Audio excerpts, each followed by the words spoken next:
මේ සුන්දර බෝධි පරම්පරාව වැඳගන්න මැරෙන්න කලින් මේ දුකෙන් එතර වෙන්න ඕන කියලා පතන්න. අමා මහ නිවන ලබන්න ඕනේ කියලා පතන්න. රාග ద్వේෂ මෝහ කෙලෙස් දුරු වේවා කියලා පතන්න.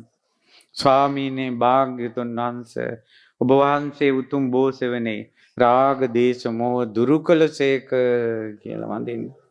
වීත රාගී වීත දෝෂී වීත මොහි ඌසේක කියලා වඳින්න.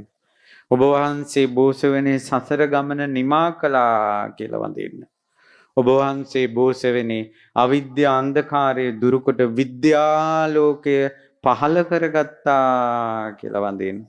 අරහං ආදී නවගුණ අනන්ත සම්බුදු ගුණ උපදවා ගත්තා කියලා වඳින්න.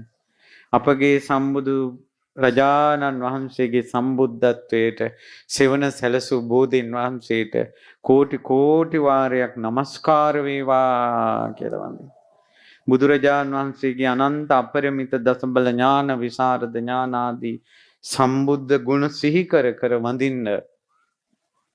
බුදුරජාණන් වහන්සේ චතුරාර්ය සත්‍ය ධර්මය අවබෝධ කළේ ජයශ්‍රී මහ බෝසෙවනේ. ඒ උතුම් සම්බුදු ඥානය උතුම් බෝධි ඥානය බෝසෙවනේ යම් රුකක් සෙවනේ අවබෝධ කළා නම් ඒ වෘක්ෂයට නම වැටුණා බෝධි කියලා. නැත්නම් ඇසතු වෘක්ෂය, පිප්පලි වෘක්ෂය, අසාල්හ වෘක්ෂය කියලා තමයි මේ වෘක්ෂයේ ස්වභාවික නම. නමුත් ඒ වෘක්ෂයට බෝධින් වහන්සේ කියලා කියන්නේ බුදුරජාණන් වහන්සේ උතුම් බෝධිය චතුරාර්ය සත්‍ය අවබෝධය ලැබුවේ ජයශ්‍රී මහා බෝසෙවනේ නිසා. ඒ නිසා බෝධින් වහන්සේට වඳින පුදන ගරු සත්කාර කරන අයට ලැබෙන පුණ්‍ය විපාකය තමයි චතුරාර්ය සත්‍ය අවබෝධ කරන්න පින් පිරෙනවා. කුසල් පිරෙනවා. ශක්තිය ආශිර්වාද සැලසෙනවා.